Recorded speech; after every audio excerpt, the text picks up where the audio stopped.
Hello everyone, I am Priyanka Gaur. Welcome back to my channel learning with pace. तो आज हम लोग 9th क्लास की हिस्ट्री का फर्स्ट चैप्टर कर रहे हैं। The chapter name is French revolution.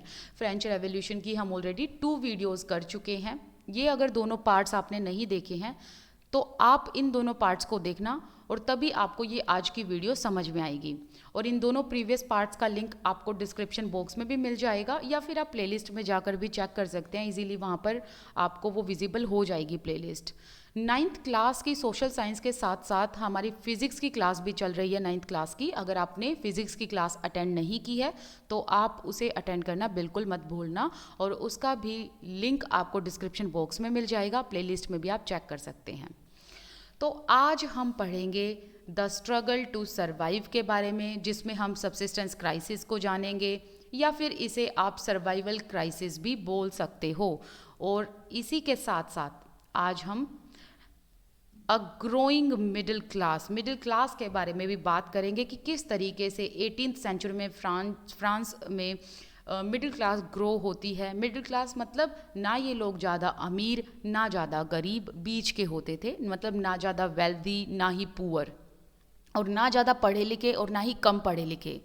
तो ये होती है मिडिल क्लास। और जैसे ही मिडिल क्लास का ग्रो होता है वहीं से लोगों को अपने अधिकार समझ में आने लगते हैं, अवेयरनेस आने लगती है लोगों में, इनके अपने खुद के आइडियाज़ डेवलप होने लगते हैं। वो हम अभी जानेंगे इन सब चीज़ों के बारे में। बट आगे बढ़ने से पहले मैं आपको इन्फॉर्म कर दूं कि आप मेरे साथ टेलीग्राम ग्रुप पर जुड़ सकते हैं। You can follow me on Instagram as well. और आपको इन दोनों का लिंक डिस्क्रिप्शन बॉक्स में मिलेगा, फर्स्ट कमेंट सेक्शन में मिलेगा, और यहाँ पर आप स्क्रीन में तो देख ही सकते हो यूज़र नेम लिखा हुआ है। इजीली आप यूज़र नेम के थ्रू मेरे साथ जुड़ सकते हैं। चलिए टॉपिक शुरू करते हैं। The struggle to survive. अब क्वेश्चन ये आता है कि कौन थे जो सर्वाइवल क्राइसिस से सफ़र कर रहे थे, राइट? अब सर्वाइवल क्राइसिस से कौन लोग सफ़र कर रहे थे? थर्ड स्टेट के मेंबर। अब ये लोग कौन थे?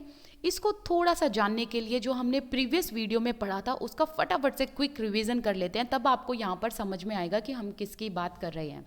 देखिए, हमने क्या जाना था प्रीवियस वीडियो में कि जो लुई 16 है, how he ascended the throne of France. इनकी फिर शादी हो जाती है, और जिससे इनकी शादी होती है वो बहुत इग्नोरेंट क्वीन होती है, और उनका नाम होता है मैरी एंटोइनेट, राइट?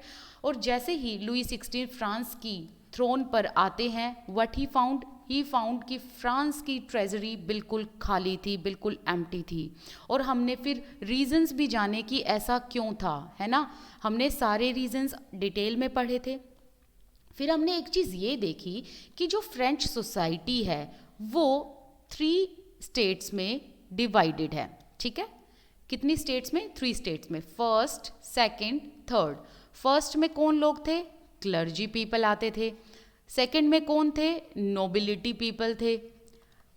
एंड थर्ड में वो मेंबर्स थे जो, एक सेकेंड, वो मेंबर्स थे जो इन दोनों को छोड़ कर थे, मतलब जो इनसे बिलोंग नहीं करते थे, वो रेस्ट मेंबर्स थर्ड स्टेट में आते थे, जैसे कि पेजेंट्स, मर्चेंट्स, बिजनेसमैन, है ना? ये सब लोग जो है like army people, court people, ये थर्ड स्टेट में आते थे। अब यही लोग थे थर्ड स्टेट वाले जो लोग टैक्स पे किया करते थे।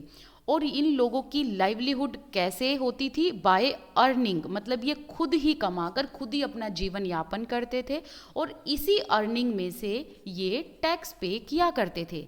अब जो टैक्सेस था वो अलग अलग तरीके से था। देखो, एक तो था ये टैक्स जो चर्च को देते थे, तो जो चर्च को देते थे उस टैक्स को कहा जाता है टाइट्स। फिर ये लोग एक टैक्स देते थे स्टेट को, लेकिन स्टेट को ये 2 तरीके से टैक्स देते थे, डायरेक्ट एंड इनडायरेक्ट। अब जो डायरेक्ट टैक्स देते थे उसे कहा जाता है टाइल या फिर टेल, और जो इनडायरेक्ट टैक्सेस था वो ये जो एवरीडे कंजम्पशन की चीज़ें होती है ना, जैसे कि टोबैको, सोल्ट, फूड ग्रेन्स, इन सब का टैक्स इनडायरेक्ट वे से पे किया करते थे, ठीक है? और जो ये 2 मेंबर्स थे फर्स्ट स्टेट के एंड सेकंड स्टेट्स के, ये लोग ना तो टैक्स पे करते थे और ये कहते थे हम बाय बर्थ प्रिविलेज्ड हैं। मतलब इनके पास स्पेशल अधिकार हैं। तो देखिए यहाँ पर सारा बर्डन किस पर आता है, थर्ड स्टेट के मेंबर्स पर, क्योंकि यही लोग टैक्स पे करते थे और टैक्स भी बहुत ही अलग अलग वेज में, एक चर्च को देना होता था, एक स्टेट को देना होता था। चर्च को जो दिया जाता था उसे टाइट्स कहते हैं और स्टेट को ये दो तरीके से टैक्स पे करते थे, direct tax and indirect tax. Direct tax को कहा जाता है टेल या टाइल, और इनडायरेक्ट टैक्स जो ये एवरीडे कंजम्पशन पर स्टेट को पे किया करते थे, जैसे कि सोल्ट एंड टोबैको, एक वो टैक्स हो जाता था। तो देखिए कितने तरीके का टैक्स, तो सोचिए कि ये जो थर्ड स्टेट के मेंबर्स थे इन पर कितना ज़्यादा बर्डन था, राइट। अब इन पर जो बर्डन आया उसी की हम यहाँ पर बात कर रहे हैं, उन्हीं के स्ट्रगल की हम यहाँ पर बात करेंगे, उन्हीं के सर्वाइवल क्राइसिस की हम बात करेंगे, राइट। आई होप अब आपको समझ आ गया हो कि अब हम बात किसकी करेंगे, थर्ड स्टेट के मेंबर्स की।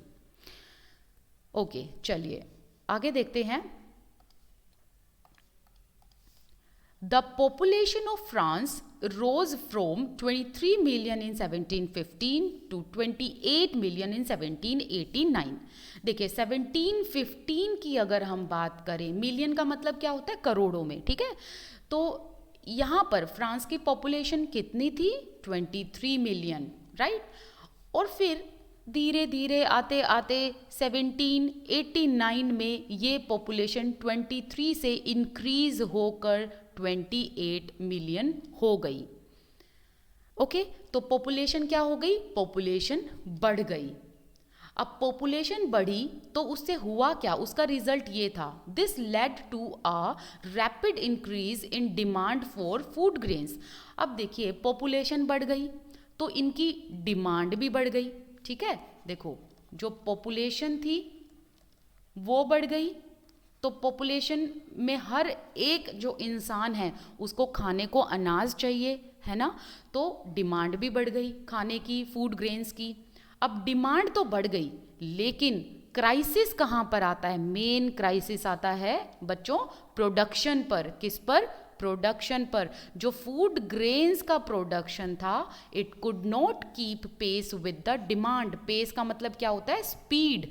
जिस तरीके से पॉपुलेशन इंक्रीज हो रही थी उसी तरीके से डिमांड इंक्रीज हो रही थी, किसकी, फूड ग्रेन्स की। तो फूड ग्रेन्स की डिमांड तो इंक्रीज हो रही थी, लेकिन अगर फूड ग्रेन्स के प्रोडक्शन की बात करें तो प्रोडक्शन कैसा था, लेस या लिमिटेड।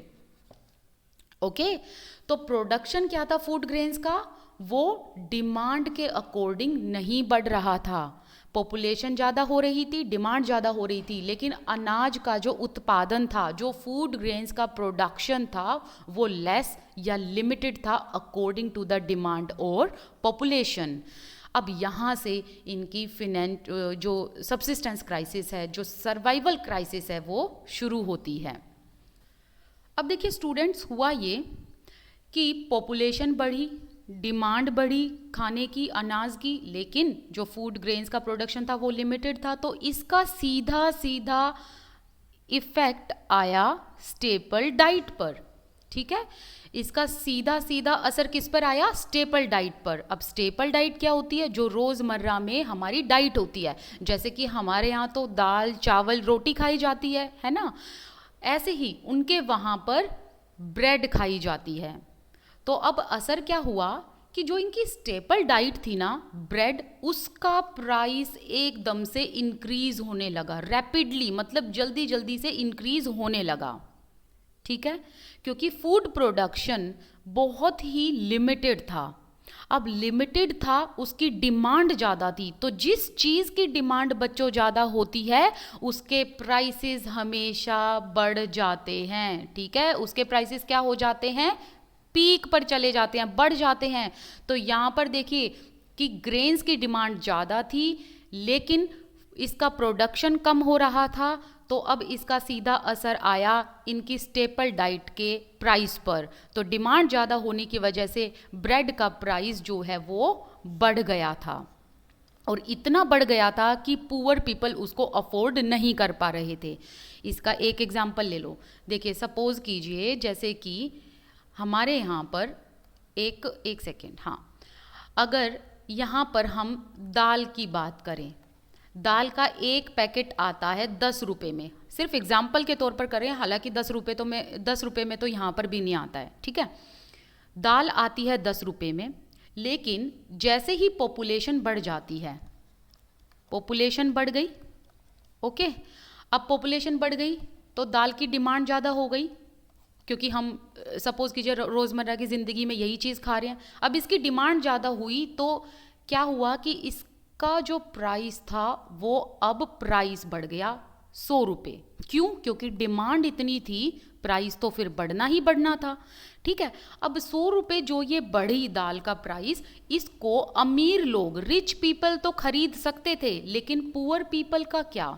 पुअर पीपल तो इसे नहीं खरीद सकते ना, वो तो 10 रुपये की दाल खरीद कर अपना पेट भर रहे थे, वही बहुत बड़ी बात थी। अब वो 100 रुपये की दाल खरीद कर कैसे अपना पेट भरेंगे?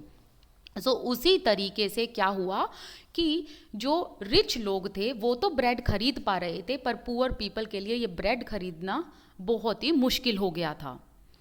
Most workers were employed as labourers in workshops whose owner fixed their wages. Wages का मतलब क्या होता है? सैलरी। अब जो वर्कर्स थे, ज़्यादातर वर्कर्स, और ये वर्कर्स कौन से स्टेट से बिलोंग करते थे? थर्ड स्टेट के मेंबर्स। उनमें से काफ़ी सारे वर्कर्स ऐसे थे बच्चों जो लेबरर्स की तरह काम करते थे, मतलब मजदूरी किया करते थे, और मजदूरों की जो मजदूरी मिलती है वो इनको इनके घंटों के हिसाब से मिलती है या दिन के हिसाब से मिलती है। तो इनकी जो सैलरी थी वो बिल्कुल फिक्स थी। अब देखिए, पॉपुलेशन बढ़ी, डिमांड बढ़ी, फूड ग्रेन्स के प्राइसेस हाइक हो गए, लेकिन व्हाट अबाउट सैलरी? सैलरी का क्या? सैलरी जो है वो यूं की यूं थी, वो बढ़ी नहीं थी। But wages did not keep pace with the rise in the prices. मतलब सैलरी बढ़ नहीं रही थी, लेकिन जो डेली बेसिस पर ये ब्रेड खाते थे उसके प्राइस बढ़ते जा रहे थे। और यहीं से बच्चों क्या शुरू होता है? पुअर एंड रिच पीपल के बीच में एक गैप शुरू हो जाता है, और ये गैप जो है ये वाइड होता रहता है, ये रिफ्ट जो है ये बढ़ता ही रहता है। क्यों? क्योंकि जो रिच लोग हैं वो तो ब्रेड खरीद पा रहे थे, लेकिन पुअर पीपल के लिए अब ब्रेड खरीदना बहुत ही मुश्किल हो गया था। अब ये जो सिचुएशन थी कि फूड ग्रेन्स का प्रोडक्शन बहुत ही लिमिटेड मात्रा में हो रहा था, ये सिचुएशन और ज़्यादा वर्स तब हो गई when draught and hell reduced the harvest. Harvest का मतलब क्या होता है? फसल। ड्रोट का मतलब क्या होता है? सूखा, जिसे हम फेमीन भी कहते हैं। एंड हेल का मतलब होता है ओले गिरना। तो जब वहाँ पर ओले गिरे, सूखा पड़ गया, तो उससे क्या हुआ? हार्वेस्ट जो थी, जो फसल थी, वो और ज़्यादा कम हो गई, फसल का प्रोडक्शन और ज़्यादा कम हुआ, और इस चीज़ से सब्सिस्टेंस क्राइसिस हो गया। ये सारी चीज़ों को मिलाकर क्या हुआ? Survival crisis. मतलब जो स्टेपल डाइट थी उसको ही खरीदना लोगों के लिए मौत का काम हो गया था। यहाँ पर जो है डेफिनेशन दी हुई है सब्सिस्टेंस क्राइसिस की, an extreme situation where the basic means of livelihood are endangered. Endangered का मतलब क्या होता है? खतरे में होना। सब्सिस्टेंस क्राइसिस का मतलब है कि वो एक्सट्रीम सिचुएशन जब बेसिक मीन्स ऑफ लाइवलीहुड, मतलब हमें लाइवलीहुड के लिए जो बेसिक नेसेसिटी होती है वो भी खतरे में पड़ जाए, उसे सब्सिस्टेंस क्राइसिस कहते हैं। तो लाइवलीहुड के लिए हमारे बेसिक मीन्स या बेसिक नेसेसिटी क्या है? हमारी स्टेपल डाइट। मतलब जैसे अगर हमारी बात करें तो रोटी, चावल, दाल, और रहने के लिए एक मकान या झोपड़ी, या फिर कपड़े, है ना। तो ये हमारी बेसिक नेसेसिटी है लाइवलीहुड की। तो ऐसा ही उन लोगों की बेसिक नेसेसिटी लाइवलीहुड की क्या है? ब्रेड हो गए, घर हो गए, कपड़े हो गए, और इन तीनों में से सबसे ज़्यादा मेन है फूड ग्रेन्स, मतलब अनाज। तो यहाँ पर जब अनाज खाने के लिए ही लोगों के पास नहीं है, इनकी स्टेपल डाइट जो है ब्रेड, वो ही लोगों के पेट में नहीं जा रही है, लोग उसी को ही नहीं खरीद पा रहे, तो उसे क्या कहेंगे? सब्सिस्टेंस क्राइसिस या सर्वाइवल क्राइसिस। और ये क्राइसिस कौन सफ़र कर रहे थे? ओनली पुअर पीपल, ठीक है। This led to subsistence crisis something that occurred frequently in France during old regime. Old regime के टाइम पर यह हुआ था 18th सेंचुरी में। ओल्ड रेजीम में क्या, जिसमें कि थर्ड स्टेट के लोग ही इस चीज़ से सफ़र हो रहे थे, और थर्ड स्टेट के वो लोग जो एज अ लेबरर काम करते थे।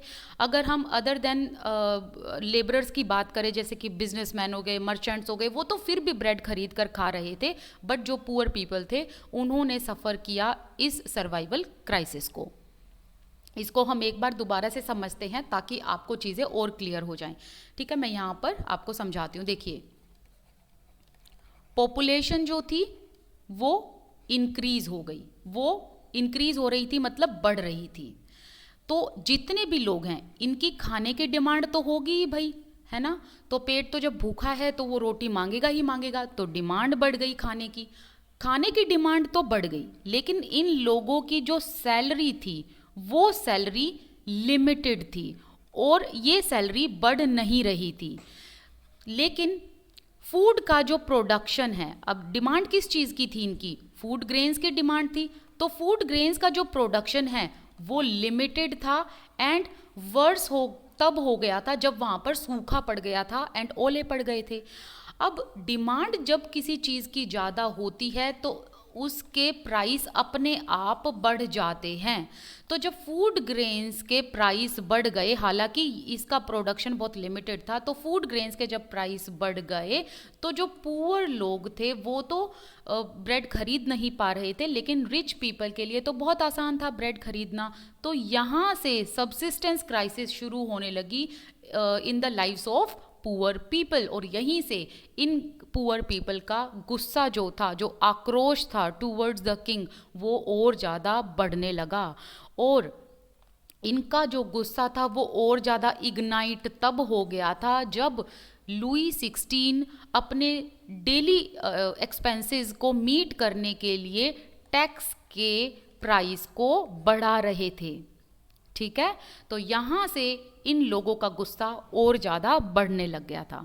आई होप आपको ये जो है चीज़ क्लियर हो गई होगी कि सब्सिस्टेंस क्राइसिस क्या होता है और किन लोगों ने इस चीज़ को सफ़र किया था। चलिए आगे बढ़ते हैं। अब हम बात करेंगे मिडिल क्लास के बारे में। अब जो ये मिडिल क्लास के लोग थे, they envisaged an end to privileges. Privileges का मतलब क्या होता है, स्पेशल राइट्स और स्पेशल इम्यूनिटीज़ जो कि फर्स्ट एंड सेकंड स्टेट्स के लोगों को मिली हुई थी। एनविसेज का मतलब होता है इमेजिन करना। तो जो मिडिल क्लास जो कि इससे पहले एग्जिस्ट नहीं करती थी, क्योंकि इससे पहले जो फ्रेंच सोसाइटी थी वो 3 स्टेट्स में डिवाइडेड थी, फर्स्ट, सेकेंड एंड थर्ड। अब जो ये थर्ड स्टेट के लोग थे, इन्हीं लोगों में से कुछ लोग ओवरसीज जाकर अपने सामान को बेचते थे, पैसा लाते थे और वो पैसा अपनी एजुकेशन पर लगाते थे, और ये लोग एजुकेटेड हो गए इनमें से कुछ लोग। तो उन्हीं लोगों को कहा मिडिल क्लास, मतलब ऐसे लोग ना तो ज़्यादा पढ़े लिखे ना कम पढ़े लिखे, ना ज़्यादा पैसे वाले ना कम पैसे वाले, जैसे कि मिडिल क्लास मतलब बीच वाले जो लोग थे, राइट।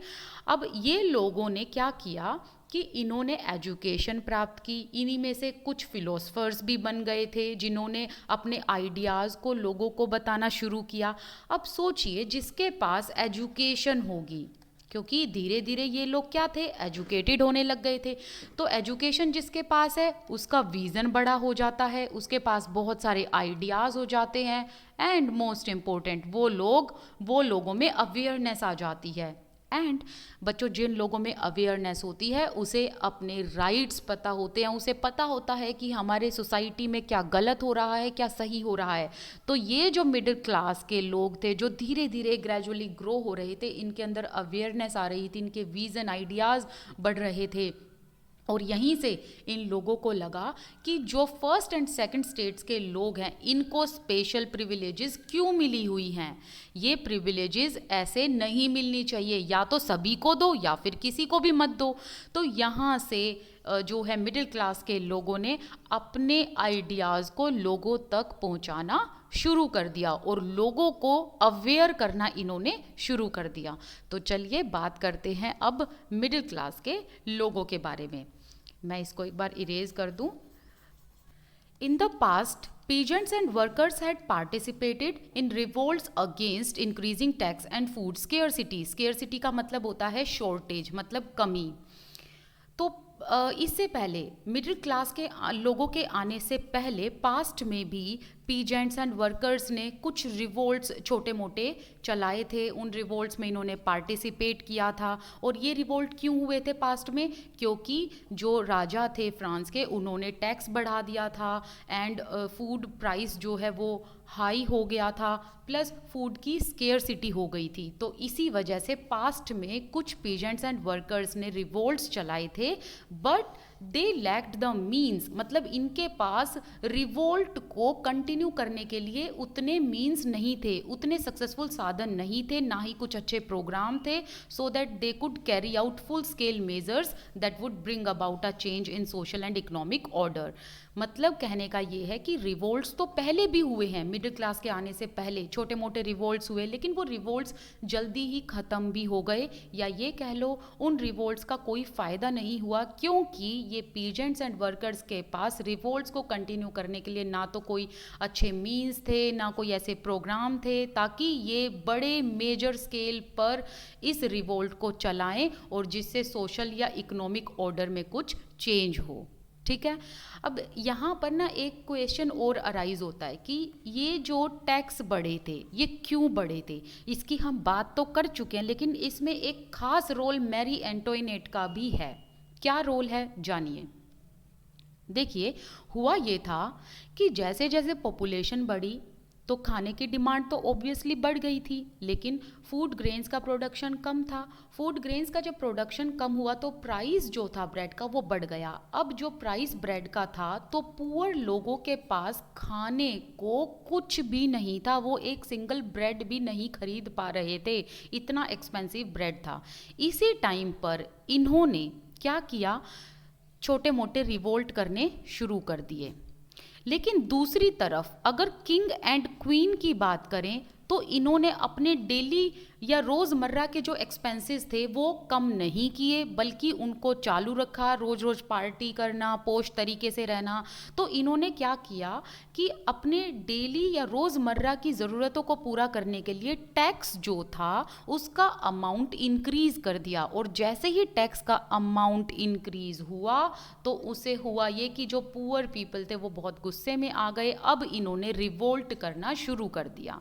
इसी टाइम पर जब ये पुअर पीपल के पास एक टाइम को खाने के लिए ब्रेड नहीं था तो लोगों ने क्वीन से डिमांड की कि हमारे पास फूड स्केयरसिटी हो रही है, हमें फूड प्रोवाइड कीजिए। तो जब क्वीन का रिप्लाई क्या आया, ये बात सुनने के बाद क्वीन ने कहा, लेट देम ईट केक।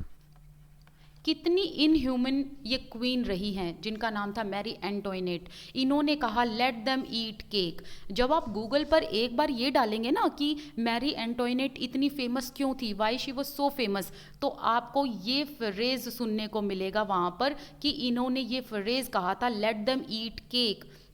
इसका मतलब क्या हुआ? इसका मतलब ये हुआ, देखिए, एक तरफ तो पुअर लोगों के पास ब्रेड खाने को है नहीं, और यहाँ पर क्वीन जो इतनी इग्नोरेंट थी, इन्होंने इतनी इनह्यूमैनिटी की बात कर दी। इन्होंने कहा कोई बात नहीं, इनके पास ब्रेड नहीं है तो केक खा लेंगे। अब सोचिए, जो ये पुअर पीपल हैं ये ब्रेड तो खरीद नहीं पा रहे हैं, और केक जो इतनी एक्सपेंसिव चीज़ है उसको ये कैसे खरीदते और उसको खरीद कर कैसे ये खाते। तो यहाँ पर क्वीन का क्या रिप्लाई था लोगों को लेकर कि लेट देम ईट केक। सोचिए, यहाँ पर जो लोगों का गुस्सा था वो और ज़्यादा बढ़ गया था, और इसीलिए कहा जाता है मैरी एंटोइनेट बैड एडवाइज़र थी किंग की, क्योंकि इन्होंने कभी भी किंग को अच्छी सलाह नहीं दी। यहाँ पर ये चाहते तो अपने एक्सपेंसेस को कम कर सकते थे, लोगों को ब्रेड प्रोवाइड कर सकते थे, but instead of providing bread to people इन्होंने कहा लेट देम ईट केक। ठीक है, चलिए आगे बढ़ते हैं। This was left to those groups within the third estate who had become prosperous and had access to education and new ideas. That means कि जब पास्ट में जो ये रिवोल्ट्स हुए थे, ये रिवोल्ट्स बहुत ही स्मॉल स्केल पर हुए, फुल स्केल पर नहीं हो पाए जिससे कोई सोशल या इकोनॉमिक चेंज आ पाए। सो इसका मतलब, इस लाइन का मतलब ये है कि अब फुल स्केल मेजर्स पर रिवोल्ट किसने करने शुरू किए?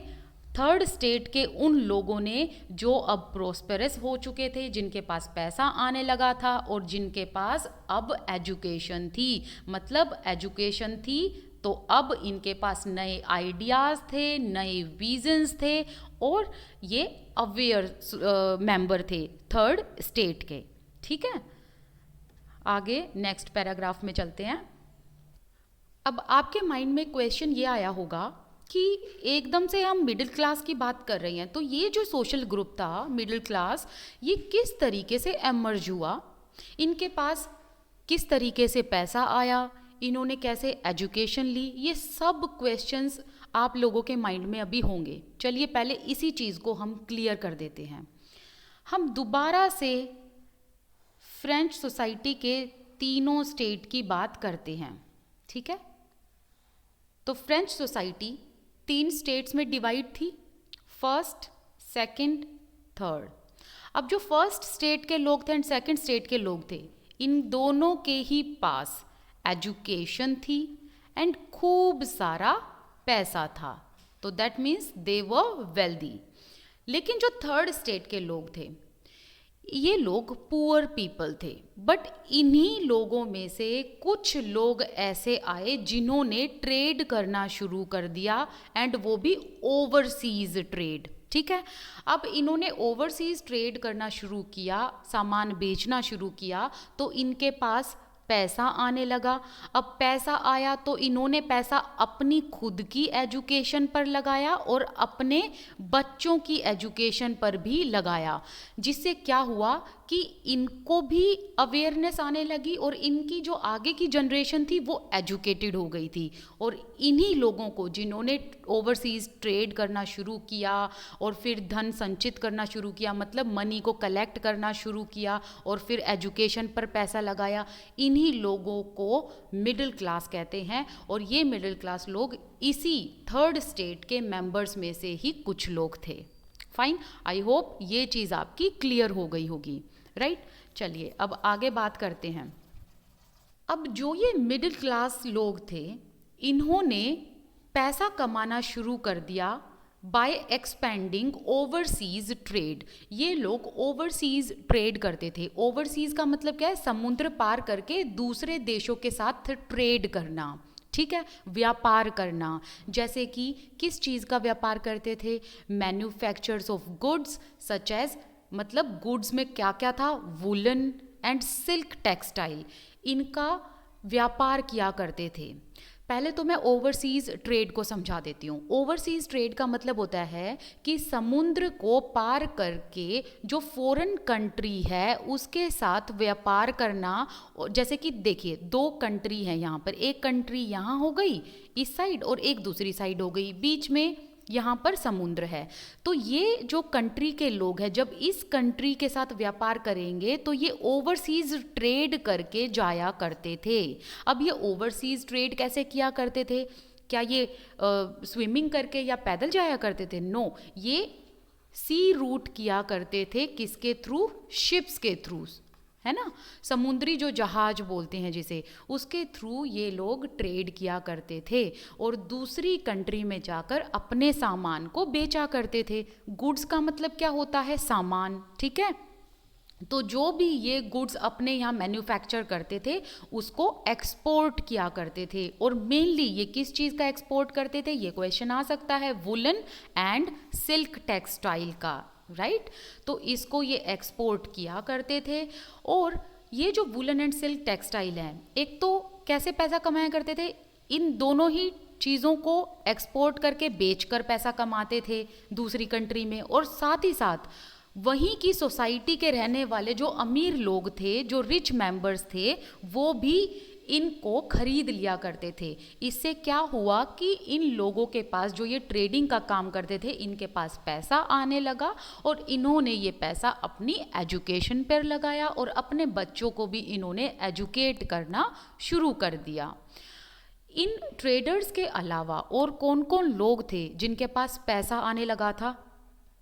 मर्चेंट्स एंड मैन्युफैक्चरर्स के अलावा वो थे थर्ड स्टेट के लोग जो कि अलग प्रोफेशंस में थे, जैसे कि lawyers and administrative officials, right.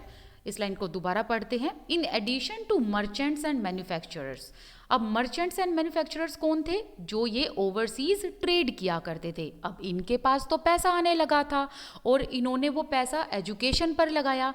इनके अलावा थर्ड स्टेट में जो लॉयर्स थे, मतलब जो वकील थे और जो एडमिनिस्ट्रेटिव ऑफिशियल्स में काम किया करते थे, उन लोगों के पास भी पैसा आने लगा था। वो लोग भी धीरे धीरे और एजुकेटेड होने लगे थे और उन्होंने भी अपने चिल्ड्रंस को एजुकेट करना शुरू कर दिया, जिससे आगे आने वाली जनरेशन और ज़्यादा एजुकेटेड हो गई थी।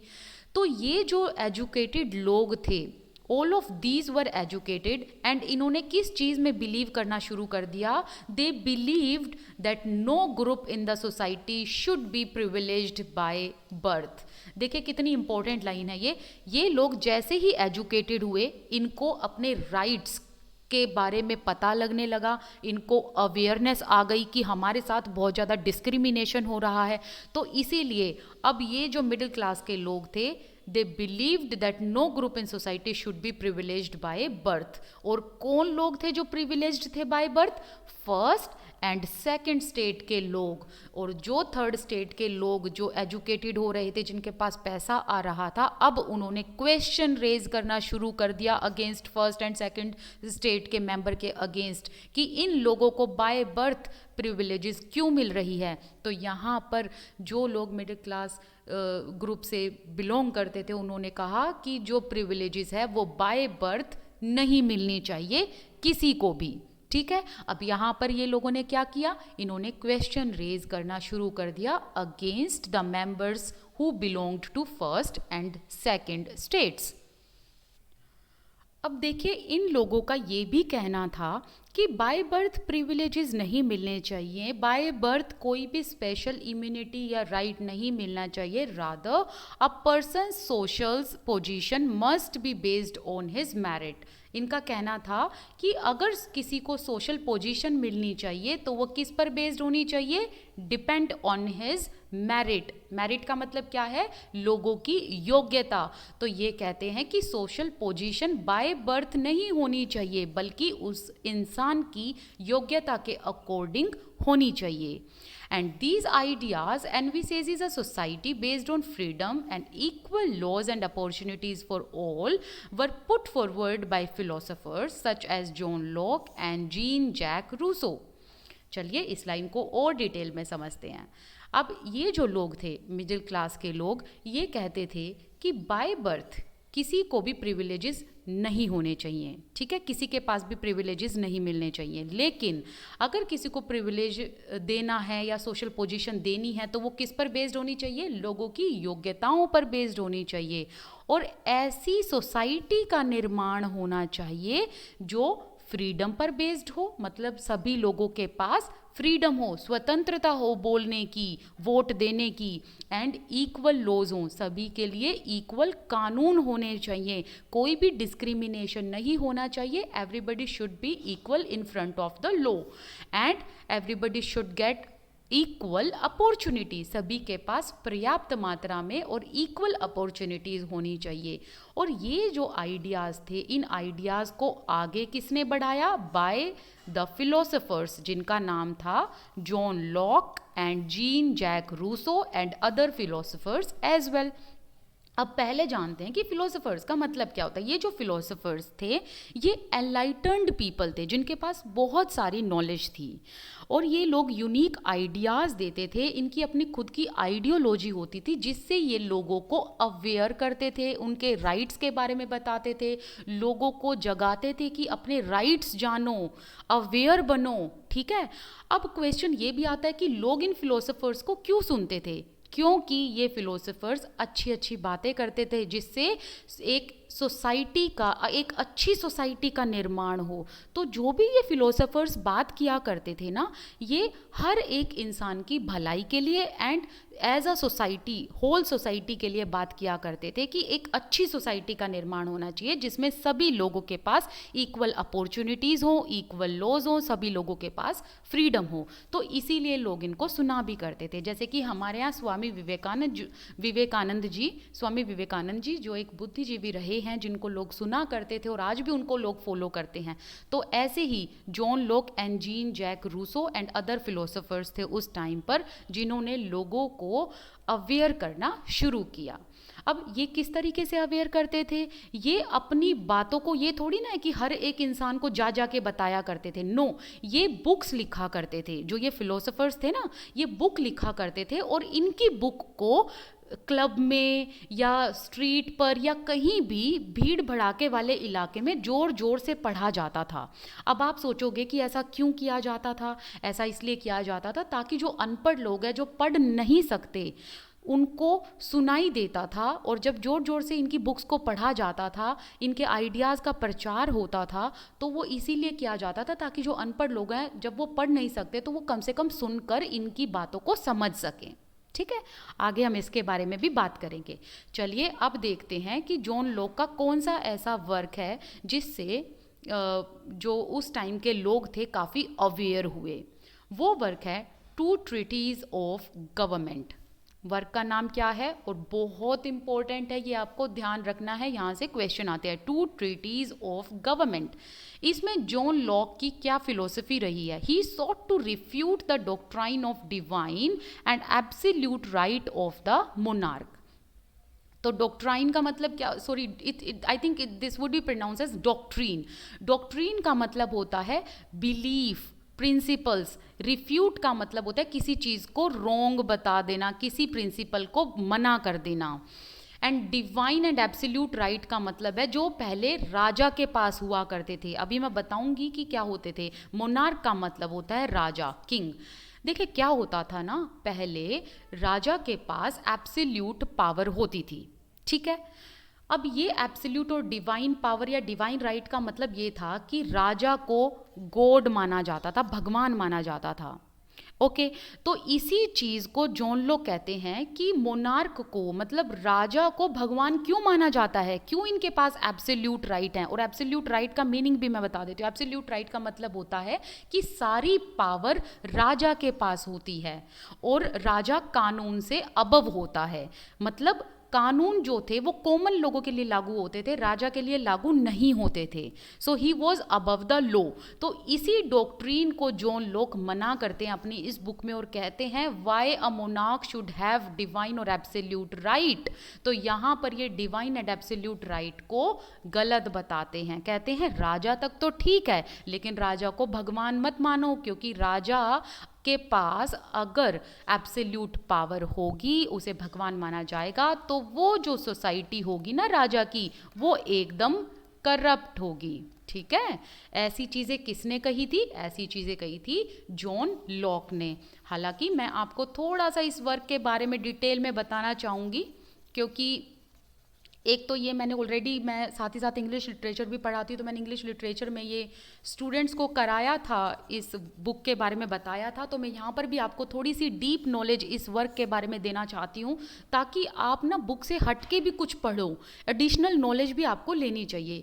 तो जो ये वर्क है टू ट्रीटीज ऑफ गवर्नमेंट, इसमें John lock all and all बताते क्या हैं, और इस बुक को पढ़ने के बाद को आप कॉमन लोगों को अपनी पावर पता चलेगी कि आप लोगों के पास कितनी बड़ी पावर है। चलिए जानते हैं इसके बारे में।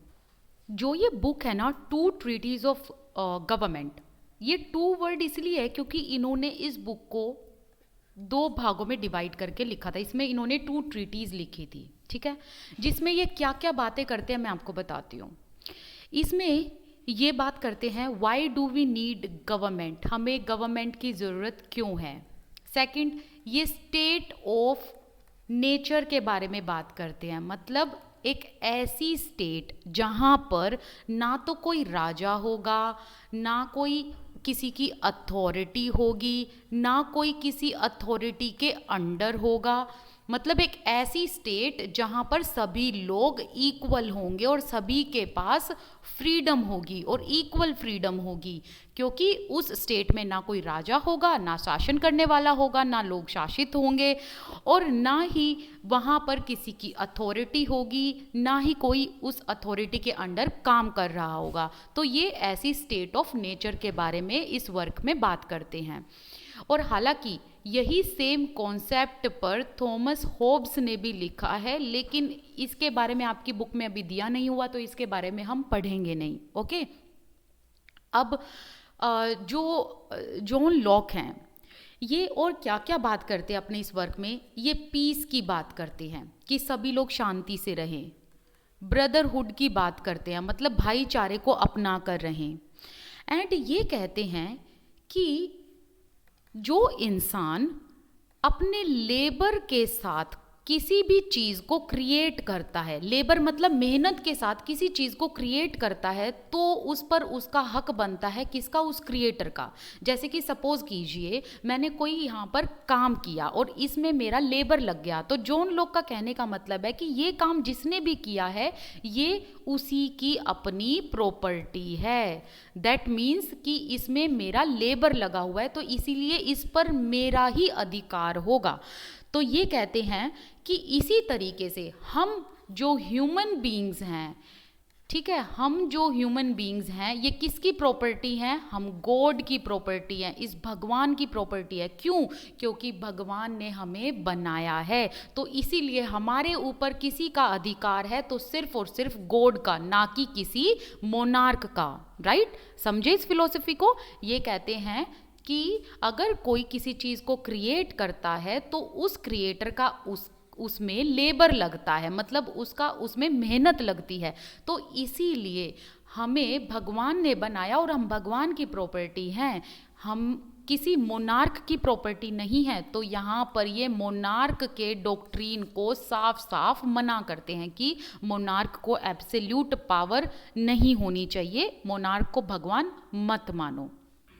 ठीक है, अब इसी के साथ साथ ये जब दूसरी डॉक्ट्रीन लिखते हैं, दूसरी ट्रीटी लिखते हैं, तो इसमें ये क्या कहते हैं? दूसरी ट्रीटी में ये कहते हैं कि जो गवर्नमेंट है ना, ये लोगों के कंसेंट के अकॉर्डिंग काम करती है, मतलब जिस तरीके से लोग चाहते हैं उस तरीके से गवर्नमेंट काम करती है। अगर गवर्नमेंट अपने खुद के बेनिफिट के लिए काम करने लगेगी तो कॉमन पीपल के अंदर इतनी पावर है कि वो इस गवर्नमेंट को डिसॉल्व कर सकते हैं, इसे ओवरथ्रो कर सकते हैं। तो इसीलिए कहते हैं कि गवर्नमेंट की लायबिलिटी किसके लिए होती है? Towards the common people. तो यहाँ पर जॉन लॉक किसकी बात करते हैं इस वर्क में? ये पीस की बात करते हैं। कहते हैं कि एक ऐसी स्टेट होनी चाहिए जहाँ पर लड़ाई नहीं हो, गुडविल की बात करते हैं, ब्रदरहुड की बात करते हैं, राइट टू लाइफ की बात करते हैं, राइट टू लिबर्टी की बात करते हैं, राइट टू प्रॉपर्टी की बात करते हैं। और ये प्रॉपर्टी वो प्रॉपर्टी नहीं है मकान वकान, नो, यहाँ पर ये प्रॉपर्टी का मतलब है कि हम भगवान की प्रॉपर्टी हैं, हमारे ऊपर अधिकार है तो सिर्फ भगवान का है। Only he can take our life and liberty, no other human being can take our life and liberty, मतलब हमारे ऊपर भगवान का अधिकार है, ना कि किसी राजा का। ठीक है, आई होप आपको ये समझ आ गया होगा। चलिए अब हम रूसो की बात करते हैं कि रूसो किस तरीके के आइडियाज़ को आगे रखते हैं लोगों के सामने। कैरीड द आइडिया फॉरवर्ड, इन्होंने जॉन लॉक के आइडिया को आगे फॉरवर्ड किया और उस आइडिया में अपने भी विजन को डाला और इन्होंने एक बुक लिखी, द सोशल कॉन्ट्रैक्ट। और ये जो बुक है ये इनकी कब आई थी? ये बुक आई थी 1762 में। ठीक है, अब ये जो बुक है इसमें इन्होंने किस आइडिया को प्रपोज किया? He proposed a form of government based on a social contract between people and their representative। तो इसमें इन्होंने डेमोक्रेसी के आइडिया को थोड़ा सा आगे बढ़ाया और इन्होंने कहा कि जो पीपल हैं, जो लोग हैं और जो उनके रिप्रेजेंटेटिव हैं, मतलब जो लोगों का प्रतिनिधित्व करते हैं, उन दोनों के बीच में एक सोशल कॉन्ट्रैक्ट होना चाहिए। मतलब जो पीपल हो गए और जो उन पर रूल करने वाला रूलर है, चाहे वो राजा हो या कोई ग्रुप ऑफ पीपल हो या कोई भी हो, इन दोनों के बीच में एक सोशल कॉन्ट्रैक्ट होना चाहिए। तो इसमें ये कहते हैं कि अगर सोशल कॉन्ट्रैक्ट किस तरीके का, कि अगर लोग ये कहते हैं कि हमें अपनी मर्जी से जीना है, हमें फ्रीडम चाहिए, हमें लिबर्टी चाहिए, हमें फ्रेटर्निटी चाहिए, तो राजा ये सुनिश्चित करे सोशल कॉन्ट्रैक्ट के अकॉर्डिंग कि ये लोग अपनी मर्जी से भी जी रहे हैं, फ्रीडम से जी रहे हैं, लिबर्टी के साथ जी रहे हैं, और इसके बदले में इस सोशल कॉन्ट्रैक्ट में लोगों को भी राजा के लिए काम करना पड़ेगा। तो एक तरीके से आप ये कह सकते हो कि ये सोशल कॉन्ट्रैक्ट ऐसा है कि mutual give and take type, ठीक है। तो यहाँ से कहीं ना कहीं डेमोक्रेसी का आइडिया हमें देखने को मिलता है। अब इसके बाद आते हैं मोंटेस्क्यू, जो कि अपने इस work the spirit of laws में कहते हैं that a division of power within the government between the legislative, the executive and the judiciary।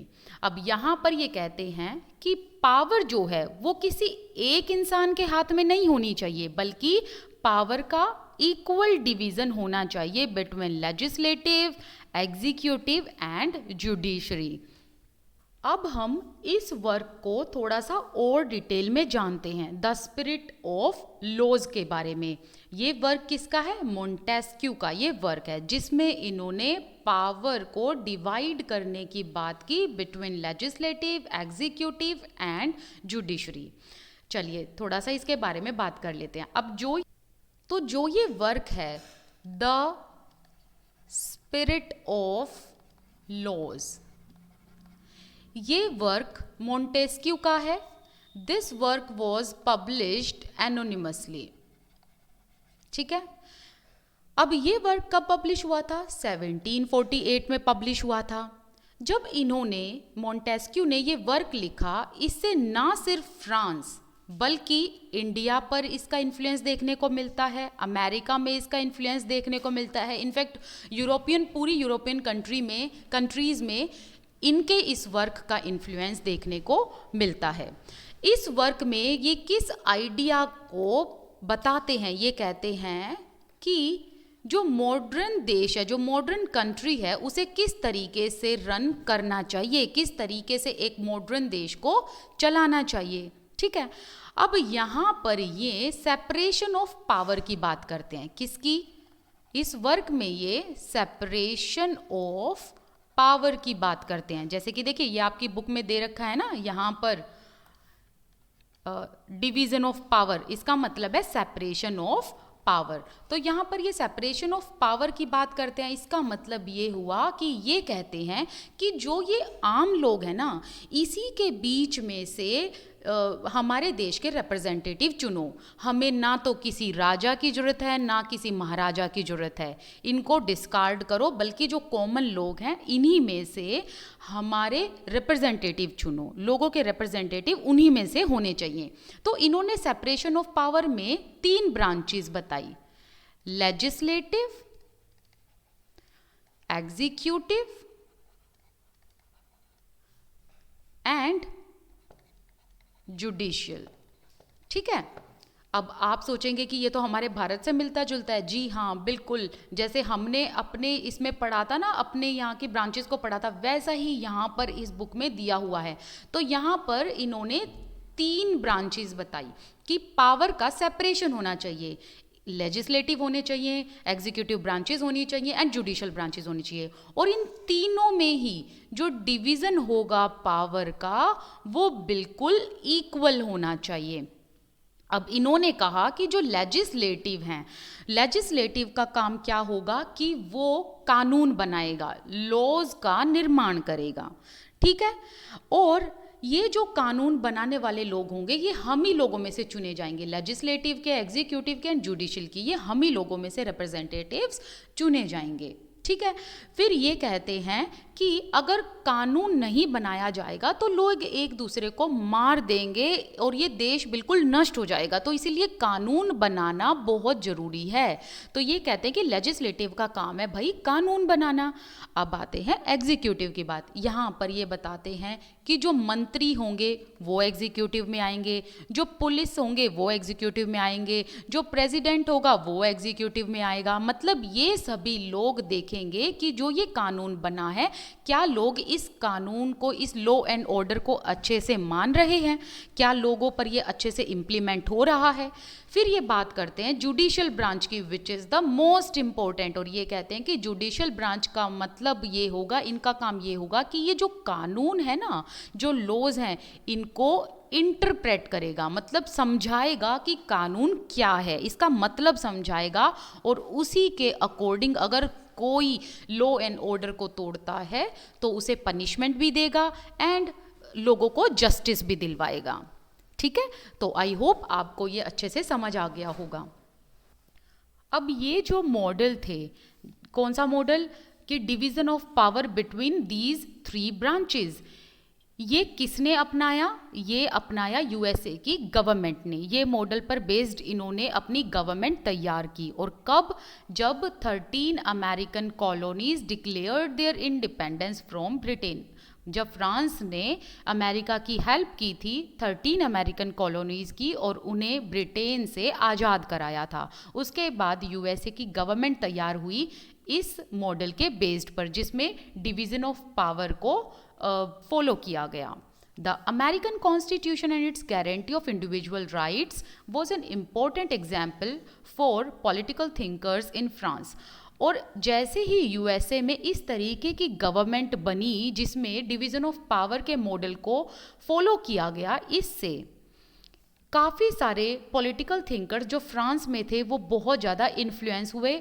और यूएसए में, यूएसए की गवर्नमेंट ने ऐसे कॉन्स्टिट्यूशन को तैयार किया जिसमें हर एक इंसान के इंडिविजुअल राइट्स की बात की गई और उन्हें गारंटी दी गई कि आप सभी लोगों के पास इक्वल राइट्स हैं, कानून के आगे आप सभी लोग इक्वल हैं।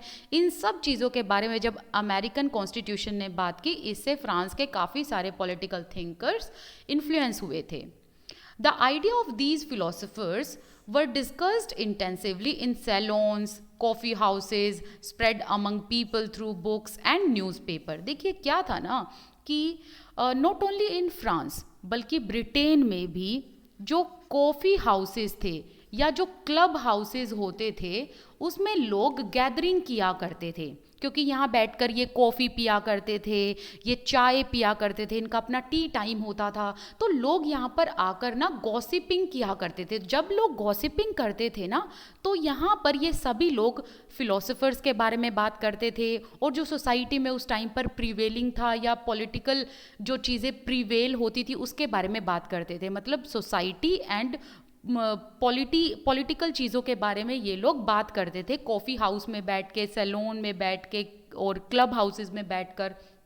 और साथ ही साथ कुछ बुक्स जो हैं वो प्रिंट होने लगी, न्यूज़पेपर्स में भी इन सब बातों के बारे में जिक्र किया जाता था कि सोसाइटी में क्या चल रहा है। इससे क्या हुआ कि फ़िलोसोफर्स के आइडियाज़ को स्प्रेड किया जाने लगा और फिलोसोफर्स ने कुछ क्वेश्चंस ये उठाए थे कि राजा के पास क्या अधिकार है कि वो हम पर रूल करे, ये अधिकार राजा को किसने दिया है। तो ऐसी चीज़ों से कॉमन पीपल बहुत ज़्यादा इन्फ्लुएंस हो गए थे। And these were frequently red allowed in groups, और ग्रुप में ऐसी बुक्स को या ऐसे न्यूज़पेपर को ज़ोर ज़ोर से पढ़ा जाता था ताकि वो लोग भी इन्हें सुन सकें और समझ सकें जो लोग ना तो पढ़ सकते हैं और ना ही लिख सकते हैं। The news that Louis XVI planned to impose further tax to be able to meet the expenses of state generated anger and protest against the system of privileges। अब देखिए, सैलून्स, कॉफ़ी हाउसेस में बैठकर लोग gossiping किया करते थे, society में क्या चल रहा है वो सब बातें किया करते थे, है ना। राजा क्या कर रहा है, राजा की क्या पॉलिसी है, नहीं, इन सब के बारे में बात किया करते थे। फिर धीरे धीरे इसके बारे में बुक्स में भी छपने लगा, न्यूज़पेपर्स में भी आने लगा, करंट अफेयर्स आने लगे। तो इससे क्या हुआ, लोगों को अवेयरनेस होने लगी कि एक्चुअल में उनके आसपास चल क्या रहा है। तो जब लुई 16 ने टैक्स को फर्दर इम्पोज मतलब टैक्स का अमाउंट और ज़्यादा बढ़ाने की कोशिश की, तो ये चीज़ न्यूज़पेपर एंड बुक्स के थ्रू आग की तरह फैल गई among the people those who were literate और इलिटरेट। इलिटरेट को कैसे पता चलता था? क्योंकि उनके सामने लोग ज़ोर ज़ोर से पढ़ा करते थे और उनको समझाया करते थे कि देश में चल क्या रहा है आसपास। तो जब लुई 16 ने टैक्स को बढ़ाकर इम्पोज करने की कोशिश की, तो इससे स्टेट के लोगों का गुस्सा, आक्रोश बहुत ज़्यादा इग्नाइट हो गया, बहुत भड़क गए लोग, और यहाँ पर इन्होंने फिर प्रोटेस्ट करना शुरू कर दिया against the Raja, against first and second states के जो मेंबर्स थे। और यहाँ से शुरू होता है द फ्रेंच रेवोल्यूशन। अब यहाँ पर हमारा जो फर्स्ट चैप्टर का जो ये फर्स्ट पार्ट है, जैसे आपकी वैसे तो एनसीईआरटी में फर्स्ट चैप्टर कितना लॉन्ग है, लेकिन जो फर्स्ट चैप्टर है इसका फर्स्ट पार्ट जो है वो यहाँ पर कंप्लीट होता है। अगर आपको ये वीडियो अच्छी लगी है तो आप मुझे ज़रूर बताइए कमेंट सेक्शन में। You can follow me on Instagram as well, वहाँ पर आप डीएम कर सकते हैं, अपने डाउट, अपने इश्यूज़ मेरे सामने रख सकते हैं, ठीक है। और आप मेरे साथ टेलीग्राम ग्रुप पर जुड़ना बिल्कुल मत भूलना, मैं इसके क्विज़ वहाँ पर डालती रहूँगी और देखते हैं कि आप लोगों को चैप्टर में कितना कुछ समझ में आया है। This side Priyanka Gaur, I wish you all the best, keep learning. Thank you so much for watching this video. Thank you and please take a moment to subscribe this channel and please share करना बिल्कुल मत भूलना। आप लोगों के प्यार से मैं काफ़ी मोटिवेट हो जाती हूँ और आगे की वीडियोज़ और आगे की ये सीरीज़ जल्दी जल्दी बनाने का मन भी करता है। Thank you, bye bye.